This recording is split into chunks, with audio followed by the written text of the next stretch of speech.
Sveiki, išaušo štai toks gražus ir šiltas šeštadienio rytas. Oras tarsi užsakytas renginiui Charge It Up 2021.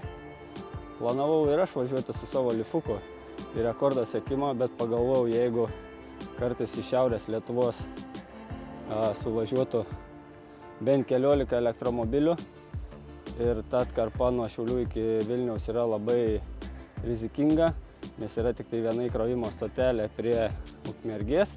Ir jeigu ten visi susitiktume, tai tada gali būti taip, kad ir gali nebespėti atvažiuoti į rekordą. Tai dabar laukiu Egidijaus, jis atvažiuos su Chevrolet Boltu ir judėsim į Vilnių.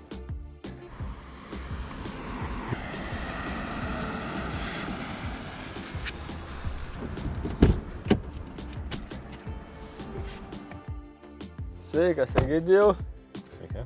Na, kaip pasiruošęs šturmuoti renginį? Taip, kelionį pasiruošę. Kaip manai, kiek elektromobilių susirinks į rekordą sekimą?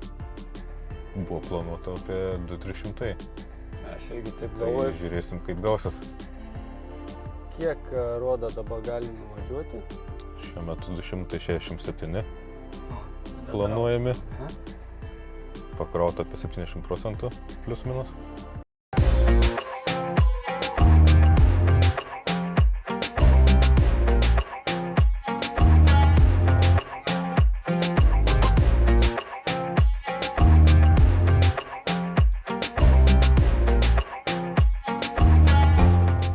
Sveiki, jūs registravotės renginį? Taip, Registravome. Taigi čia yra maža dovanėlė nuo mūsų, labai ačiū, kad atvykot. Ačiū.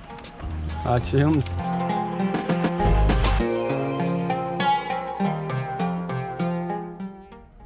Polestaris, Mustangas, Seresas.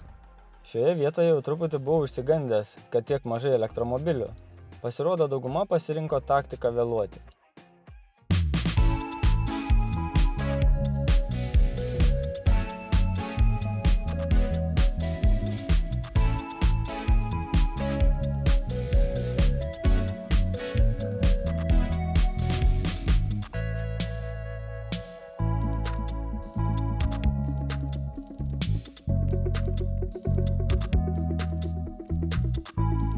Na, o dabar trumpai apie patį renginį. Elektromobilių dienos paminėjimui įmonė Įkrauta sugalvoja elektromobilių mylėtojų suburti į vieną vietą įdomiam tikslui – užfiksuoti daugiausia elektromobilių vienoje vietoje Lietuvoje rekordą. Koks tas rekordas, pamatysite vėliau, o dabar kviečiu pažiūrėti šį trumpą video ir susipažinti su tuo, ką ten buvo galima pamatyti ir nuveikti.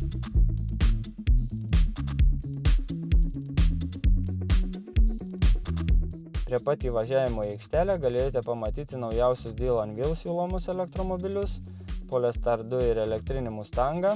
Šalia dar stovėjo ir Series 3, apie kurį mano apžvalgą galite pamatyti paspaudę dešinėje pusėje aukščiau esančią nuorodą. Elektromobilių susirinko visokiausių, o tarp gausiausių rikiavosi Leafai, na kaipgi be jų, Teslos, Ioniqa ir daug kitų. Smagu, kad renginio organizatoriai buvo pasirūpinę elektromobilio įkrovimo galimybę. Tam reikalui buvo net 2 stotelės. CityBee atvežė savo elektromobilių arsenalą, tarp kurių Peugeot 2008 ir krovininiai crafteriai. Nelegaliai į renginį buvo prasmukę 2 reklaminiai dizeliniai džipai, tai juos teko išprašyti gražiuoju. Kam patinka ir moka važiuoti su dviratėmis transporto priemonėmis, buvo galimybė pasivažinėti su elektriniais Ascol bei Super Soco motoroleriais ir motociklais. Tai reikėjo turėti vairuotojo pažymėjimą, o šalmų pasirūpino atstovai.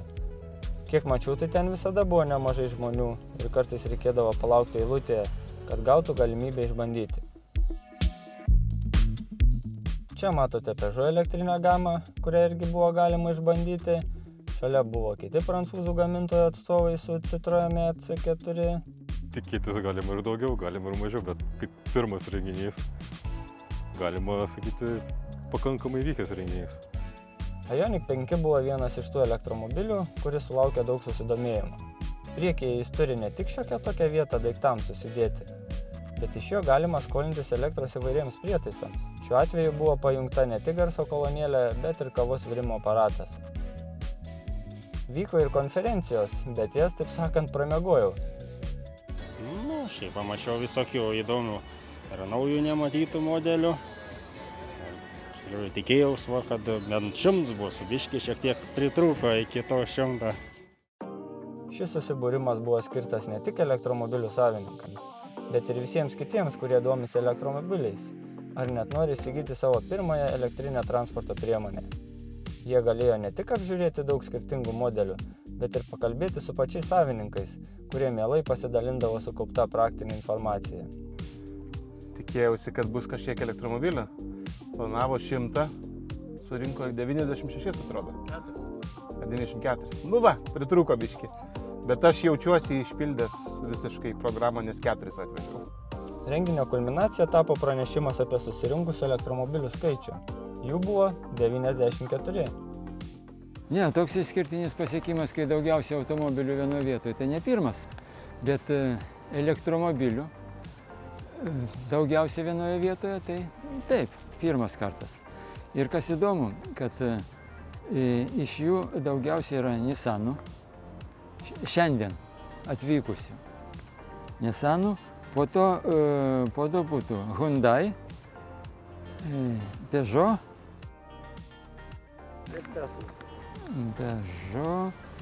ne Tesla. Taip, ir Tesla. Hyundai ir Tesla vienodai. Nu, ten jau visi kiti įvairūs. Ne po vieną, yra ir po 5, po 6 automobilius vieno gamintojo. Kaip tikėjotės, kad daugiau bus ar mažiau susirinks? Visada tikėsi, kad nors kiek atvyktų. O čia žiūrit, kad net ohoho. Kitais metais vėl fiksuosim naują rekordą, turbūt.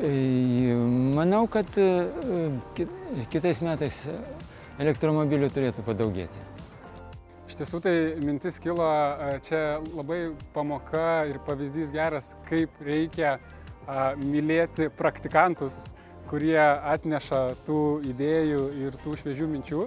Tai idėja kilo vienam iš mūsų praktikantų, idėja buvo pirminė tiesiog padaryti elektromobilių koloną, kuri po to išsivystė į seno taršaus automobilio palydėjimą sunaikinimui ir tuo pačiu dar užfiksuoti elektromobilių vienoje vietoje rekordą. Rekordo iš tiesų tikėjomės 100 elektromobilių vienoje vietoje, tačiau pritrūko labai nedaug. Rekordas užfiksuotas 94 elektromobiliai vienoje vietoje. Kadangi Lietuvoje dar tokio rekordo nebuvo užfiksuota, tai mes esam ta įmonė, tie organizatoriai, kurie nustatė ribą ir tai yra tas kiekis, kuris tikimės tik tai augs. O mūsų kaip įmonės tikslas visą laiką, aišku, skatinti tą elektromobilizmą, skatinti taip pat ir elektromobilių įkrovimo infrastruktūros plėtrą. Ir mes vienareikšmiškai tęsim šią tradiciją ir kitais metais. Ir grįšim su ta idėja, ar tai bus vėl rekordo siekimas, ar tai bus kažkoks elektromobilių entuziastų, galbūt nebe entuziastų, o tiesiog visų didžiosios dalies vairuotojų susirinkimas ir pasibendravimas matysim, bet tikrai norim išlaikyti tą idėją. Na ką, renginukas jau pasibaigė prieš kokią valandą gerą. Čia buvo pasilikę keletą žmonių, pakalbėjom apie elektromobilius ir panašiai. Tik ką, rekordas yra Lietuvos, 94, pritrūko tiek nedaug, tai kitais metais laukiame ir jūsų prisijungiant. A ne?